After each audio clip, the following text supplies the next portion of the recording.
Howdy, YouTube. I don't really know what you're going to call me. Um, I'll just call myself James or Jim. I don't know. I've got too many names. Anyway, how's it going to. Oh, right. The point of this thing. Yeah. So, some people I know have in the past expressed interest in knowing just what exactly that I am smoking from, not necessarily what I'm smoking. Um, I have a pretty decent collection of pipes that I bring with me basically wherever I go to because I buy into that old adage that was designed to separate smokers from their money when it comes to pipes, that you should always smoke a new pipe with each bowl. You should give your pipe a few hours of rest. So I've got a lot of pipes. Well, I guess it's a good introduction to the topic. So let's begin, shall we? First up, we have got my Mauro Armellini Verona Paul. And that's a lot of different words. Mauro Armellini is the maker, Verona is the line, and Paul is the style. It is a lucite stem, so it's hard plastic basically. Good for good for clenching in the teeth. Good for hanging off the side of your head while you're doing something and not having to be too concerned about it and still smoke. It's a neat little shape. It's originally called a Hungarian because apparently these were the pipes to smoke in Hungary. But Paul Kruger, president of South Africa during the Boer War, he used to smoke them all the time, and they called him Paul, which is Uncle Paul. And so there you go. It's the Paul now. Next, we have got. Where did that go? There it is. Next, we have got my Irish-made Army, my Pete 999. Right, it's Irish-made because it's made in Ireland, right? Made in the Republic thereof, by K&P, Cap and Peterson. Army does not have anything to do with the fact that it's like a military pipe or anything like that. It's called an Army pipe because of this stem. This style of stem is an Army mount bit. Show you in contrast to the stem on the Paul. You can see how there's that mortise and tenon, or rather tenon and mortise. You know what I mean. Anyway, there's that little dipsodoo right there, and that's standard on most pipes. These pipes, on the other hand, Army mount pipes, got the name because during the First World War, intrepid pipe smokers who were stuck in the trenches and really needed a smoke, they would take shell casings, clip off the end, and pop them into their pipe. The great advantage of this is that it doesn't, because it's a tapering stem, it doesn't stick. When the pipe heats up, the wood expands, obviously, because physics. Um, and if you pull it out while it's still hot, if you pull the stem out while it's still hot, it can really mess things up. But the Army mount, just because of the way it's designed, it doesn't really screw anything up. So apparently it's really good when you come under fire. If you're having a casual, leisurely smoke and all of a sudden you start getting shot, it's real easy to just kind of pull the stem out, put it in your pocket, and then start shooting back. I mean, obviously, yeah. Anyway, moving on. Another Mauro Armellini. This is a, 324? No, not a 324. The other one's a 324. This was the DAL 1960 Supernatural. This is darkened up quite a bit, actually. When I got this was a very light-colored pipe, almost unfinished. I mean, it was finished, but it had just a very little bit of varnish on there. Through use, it has darkened. and through the accumulation of oils, on the hand, or you know, every now and again, if you're just kind of not thinking, rub it against your head or whatever. It tends to darken the wood.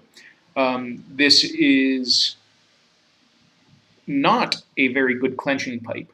It does not work because it's a fairly heavy bowl, but it's a really great pipe to just kind of hold in your hand. It's got a nice heft to it. I like it. It's not bad. I didn't think I would like it when I first got it. I did not think I would like it. I'm not gonna lie. Thought I had wasted the $100 that this thing cost. Lucked out in that this is actually a really nice smoking pipe. Unlike the it has a vulcanite stem. That's a rubber stem. Most of my pipes are vulcanite. Most pipes you will find are vulcanite. That tends to be the material of choice. Moving swiftly onward, another peat.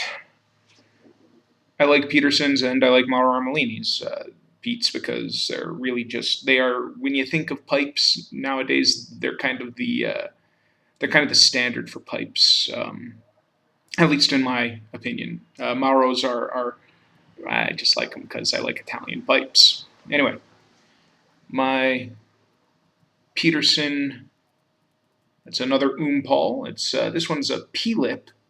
I don't know if you can quite make out the lip there. It's a neat little thing there. It's got a hole up on the top as opposed to in the front, and that's to put the smoke up to the roof of your mouth, and that's supposed to give you a cooler smoke and more flavor. This is also a system pipe.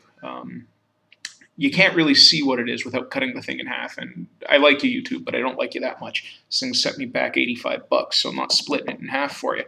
But basically what it is that it's got a condensation chamber in it for the smoke. So when you're smoking, the moisture just drops down, and you get a drier, cooler smoke, which gives you more flavor and less burn on your tongue.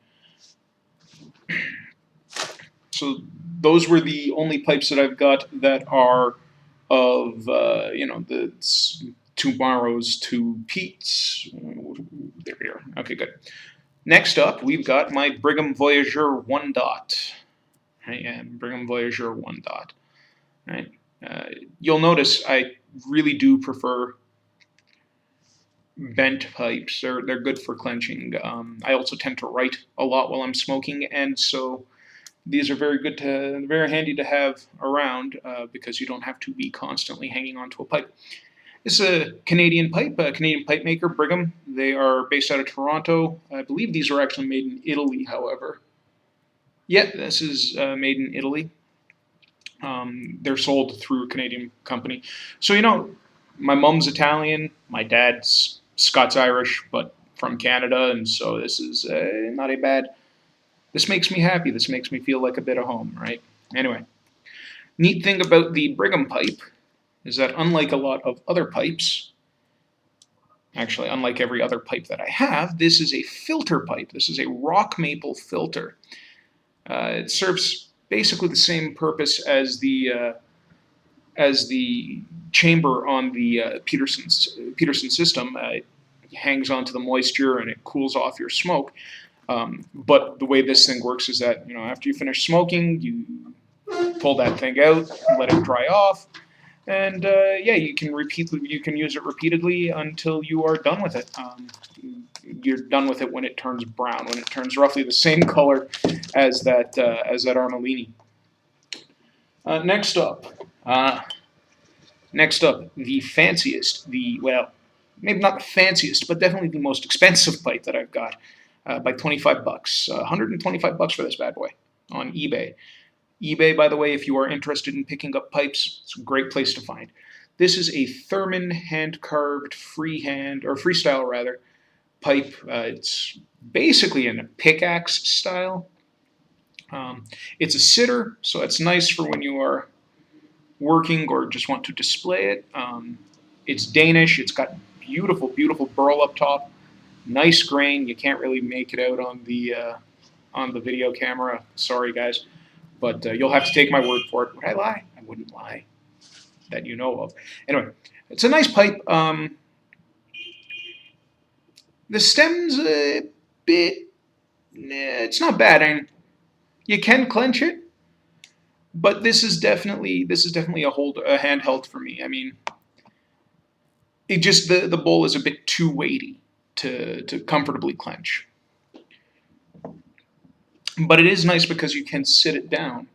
Speaking of sitters, this is the weirdest pipe I've got. I picked this thing up for a song on eBay.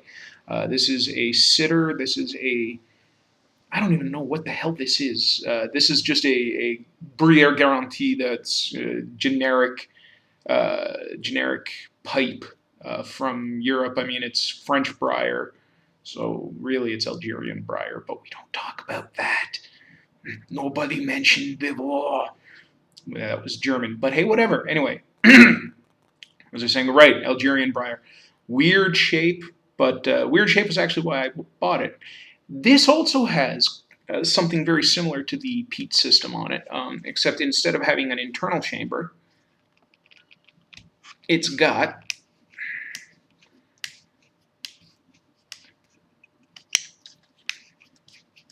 just taking a second to unscrew the thing. Probably should have done that first. But it has got a hole bored into the base of the bowl. And that allows moisture to collect in this little cup. Clearly, you dry it out after each use, otherwise it'd be real gross real quick. But it's interesting. I got it just because it is bizarre looking. I mean, let's be fair. This is a really weird style of pipe. Really weird looking pipe. It's nice. I mean, you can clench it. The stem is also lucite, so it's a hard plastic, doesn't get tooth marked or anything like that. So you can clench it. It's not particularly heavy. It's got a nice wind cap on it, so you can theoretically take it outside. I wouldn't do it.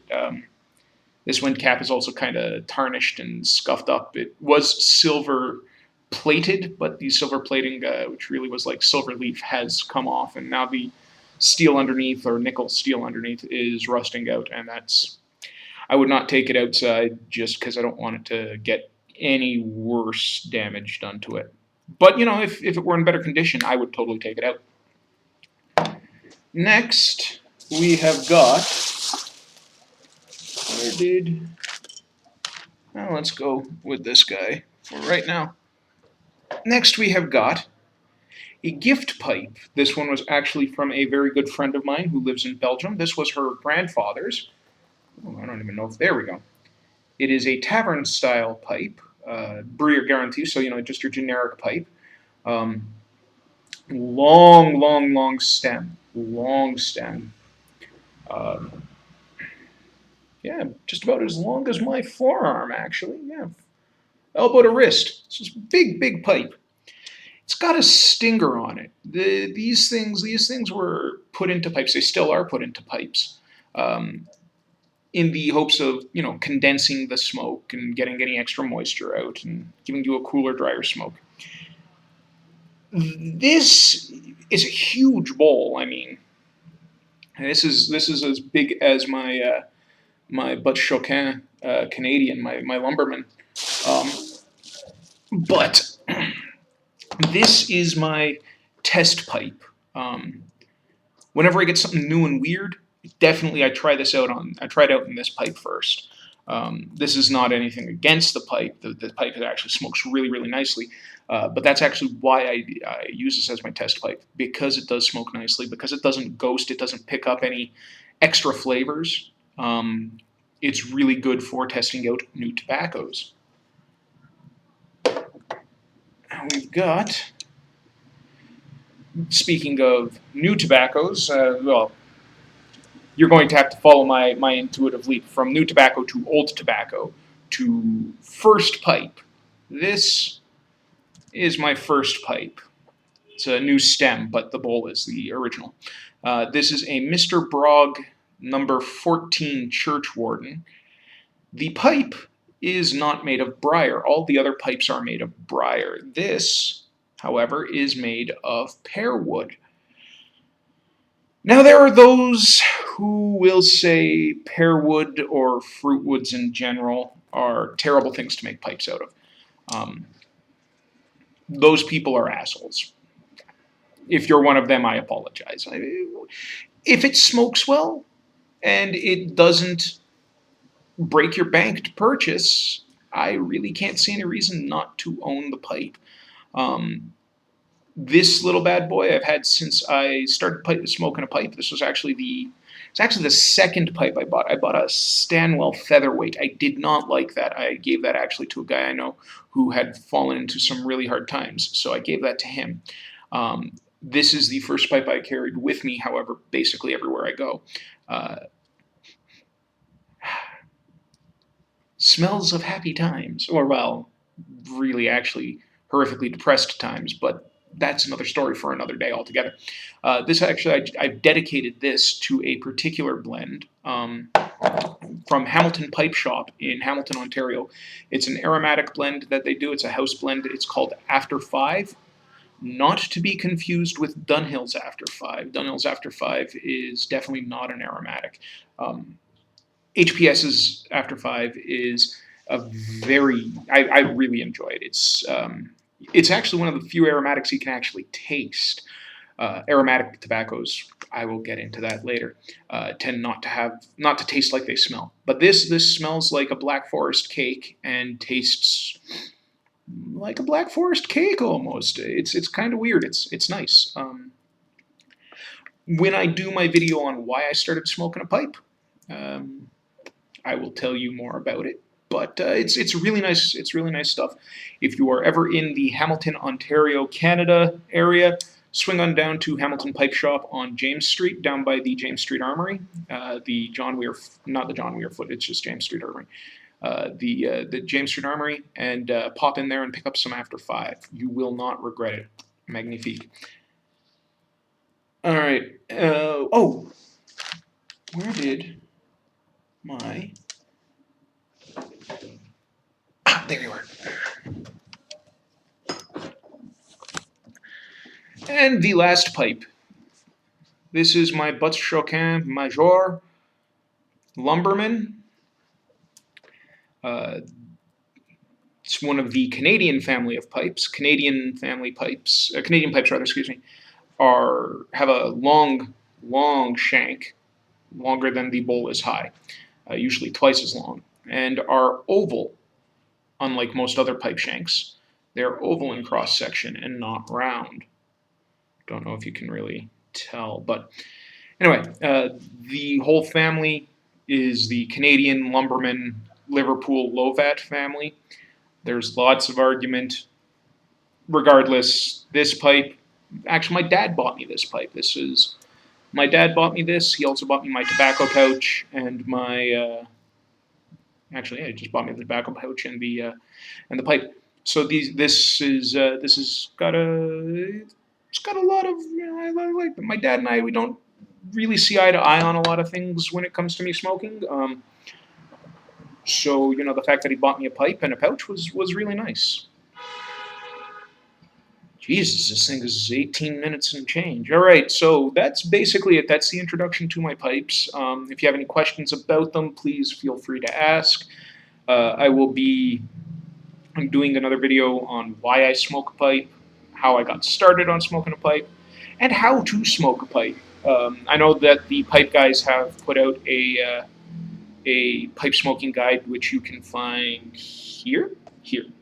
Yeah, somewhere around in this vicinity. Yeah, up and around there. Or rather, the link will be there. Check it out. I will also do a...